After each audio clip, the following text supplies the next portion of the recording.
పిల్లరా పిలిపి 4:4 రాయబడిన మాటను మనం జ్ఞాపకం చేసుకుంటే ఒక అద్భుతమైన మాటను చెప్తూ దేవుడు విధంగా అపోస్తలుడైన పౌలు పిలిపి సంఘాన్ని చెప్తున్నాడు. ప్రభువునందు ఆనందించుడి, మరలా చెప్తును ఆనందించుడి. కాబట్టి సంతోషంతో అందరూ కూడా 2 చేతులు పైకెత్తి నవ్వుతూ దేవుని యొక్క నామాన్ని స్తోత్రం చెల్లిందాం. దేవుని స్తోత్రం. హల్లెలూయా, హల్లెలూయా.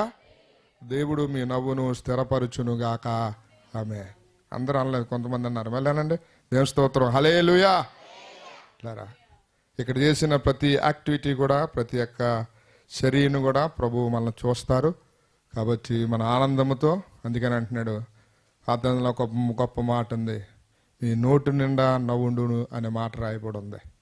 కాబట్టి ఇక్కడ విచారములు మనం కొట్టివేసుకోవడానికి వచ్చాం, మనకున్న అనారోగ్యాలను కొట్టివేసుకోవడానికి వచ్చాం, మనకున్న బాధలను కొట్టివేసుకోవడానికి వచ్చాం. ఇది అటువంటి స్థలం. ఇది ఈ లోకంలో ఏ స్థలంలో ఉన్నా కొన్నే జరుగుతాయి, మిగతా జరగవు. ఇక్కడ అన్నీ జరుగుతాయి. దేవుని స్తోత్రం. హల్లెలూయా. ఇక్కడ జరగందంటూ ప్రపంచంలో ఇది తప్పించి మిగతాది ఏది కూడా ఏమీ లేదనే విషయాన్ని మనం జ్ఞాపకం చేసుకోవాలని ప్రభు నామాన పక్షాన ఒక సేవకుడిగా మీకు తెలియజేస్తున్నాను. వీళ్ళరా ఎన్నో విషయాలు మీరు నేర్చుకుంటున్నారు. ప్రతి ఒక్క ఆదివార దినం, శుక్రవార దినం, అలాగే బుధవార దినం, అలాగే ఈ యొక్క 40 days లేకపోతే త్యాగమైన యాగం అనే యొక్క ఉన్నతమైన కాన్సెప్ట్లో, లేకపోతే దేవుని యొక్క ఉన్నతమైన యొక్క ఆలోచనలో మనం ముందుకు వెళ్తున్నాం. మనం చదువుకున్న కీర్తనలో ఎన్నో విషయాలు కొరవ కుమారు చెప్తూ 88వ కీర్తనను ఆల్రెడీ దైవజనులు జ్ఞానభాగంగా చదివించి ఉన్నారు. ఆ మొదటి 2 మాటలు మనం చూస్తే, యెహోవా నాకు రక్షణకర్తవగు దేవా, రాత్రివేళ నీ సన్నిధిని మొరపెట్టునాడు, నా ప్రార్థన నీ సన్నిధిని చేరును గాక.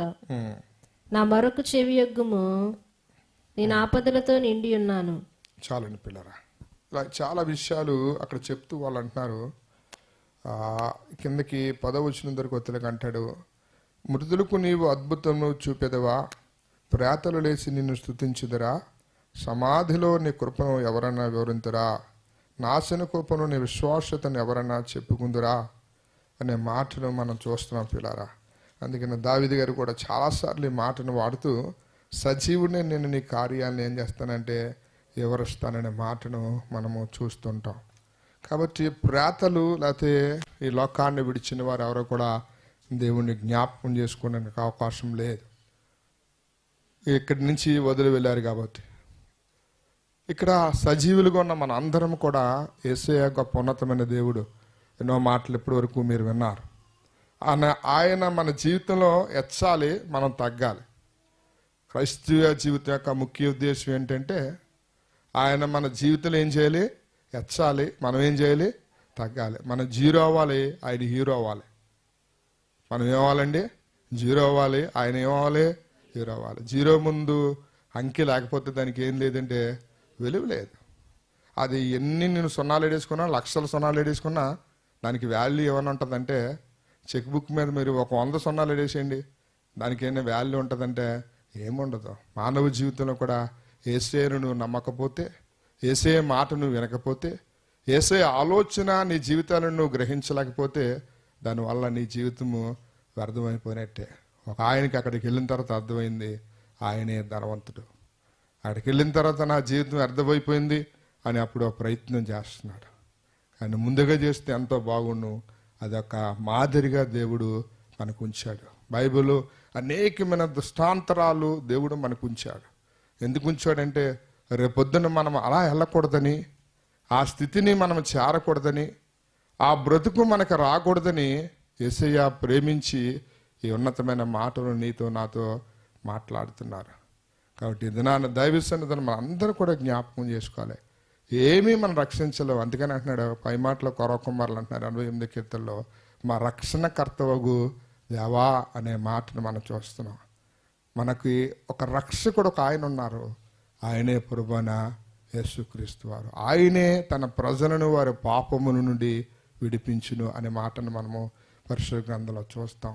ఇది నాన్న దైవ సన్నిధిలో మనందరం కూడా పిల్లారా, యేసయ్య లేకపోతే మనకు విలువ లేదు, యేసయ్య లేకపోతే జీవితానికి విలువ లేదు, యేసయ్య కొరకు జీవించకపోతే విలువ లేదు, యేసయ్య ఆలోచన ప్రకారం మనం నడకపోతే అది కూడా మనకు విలువ లేదు.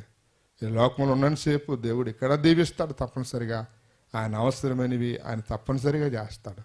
అన్యాయం చేయట అసమము. కానీ కొన్నిసార్లు మన ఆలోచన లేకపోతే అందుకనే పేతురు భక్తుడు గొప్ప మాట రాస్తాడు, రాత్రి కూడా మనం విన్నాం.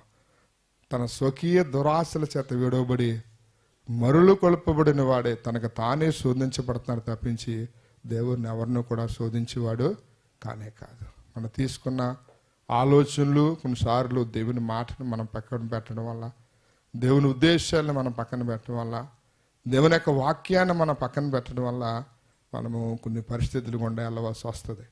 అయినప్పటికీ దేవుడు మళ్ళీ మనం మొరపెట్టినప్పుడు, మళ్ళీ ఆయన పాదాలు పట్టుకున్నప్పుడు మళ్ళీ మనం ఏం చేస్తాడంటే పైకి లేవనెత్తాడు. అందుకని ఏబి మాస్లెమ్మని గారు నడిపించున్నావా అనే పాట పాడాడు ఆయన. ఆ కింద వచనాలు ఉంటుంది, ప్రపంచ నటనలో ప్రావీణ్యం పొంది బలహీనున్నప్పుడు నేను యేసు దగ్గరికి నేను వచ్చాను అన్నాడు. అయినప్పటికీ దేవుడు నన్ను వదిలివేయలేదు, ఆయన కొరకు నన్ను ఆయన నిలబెట్టారనే మాటను ఆయన ఆ యొక్క నడిపించున్న పాటలో ఆయన పాడడం జరిగింది. ఈ దినాన్ని నువ్వు ఎంతటి వాడివన్నా, నీకు ఎంత జ్ఞానం ఉన్నా, నీకు ఎంత అధికారం ఉన్నా, లేకపోతే నీ పరిస్థితులు బాగున్నా బాగుపోయినా ఏమీ పర్వాలేదు, అవన్నీ కూడా సరిచేయగలిగిన ఉన్నతమైన దేవుడు యేసుక్రీస్తు వారు. అందుకనే దైవజనులు నాకు జ్ఞాపకం చేస్తారు, రాత్రంతా మేము ప్రయాసపడ్డాం కానీ మా వల్ల ఏమీ కాదు. ఎక్స్పర్ట్స్ వాళ్ళ నిజంగా చెప్పాలంటే ఇజ్రాయెల్ యొక్క చరిత్ర మనం చూస్తే చేపల పట్టుట్లో నిష్ణాతులు వాళ్ళు. వాళ్ళకి ఏ చేప ఎక్కడ ఉంటుందో, ఏ వలయ్యాలో, ఎలా పట్టాలో అన్నీ తెలుసు వాళ్ళకి. కానీ వాళ్ళ వల్ల కాలేదు. కానీ అంటున్నారు, నీ మాట చొప్పున నేను వలలు వేస్తామని. ఇలా ఆయన మాట ప్రాముఖ్యమైనది. ఆయన మాట ఈ ప్రపంచాన్ని నిర్మించింది. ఆయన మాట మానవ జీవితాన్ని కలిగించింది. ఆయన మాట్లాడినప్పుడు కొండలు, మెట్టలు, గుట్టలు దద్దరిల్లిపోయాయి.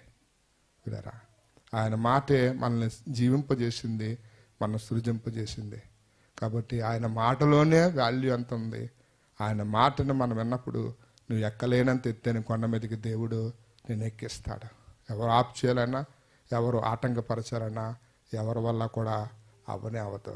కాబట్టి పిల్లరా, అటువంటి నమ్మకము, ఆలోచన, అటువంటి విశ్వాసం కలిగిన వారిగా మీరు అందరూ ఉండాలని, వినటం మట్టికే వినటం కాదు కానీ దాన్ని గ్రహించే వారిగా మీరు అందరూ ఉండాలని దేవుడు అటువంటి పరిస్థితులు మాకు అందరికీ అనుగ్రహించాలని, మీరు అందరూ గొప్ప సాక్షులుగా ప్రభు కొరకు నిలబడాలని ఒక దైవ సేవకుడు కోరుకుంటూ కొన్ని మాటలు దేవుడు మినుకులో దీవించి ఆశీర్వదించును.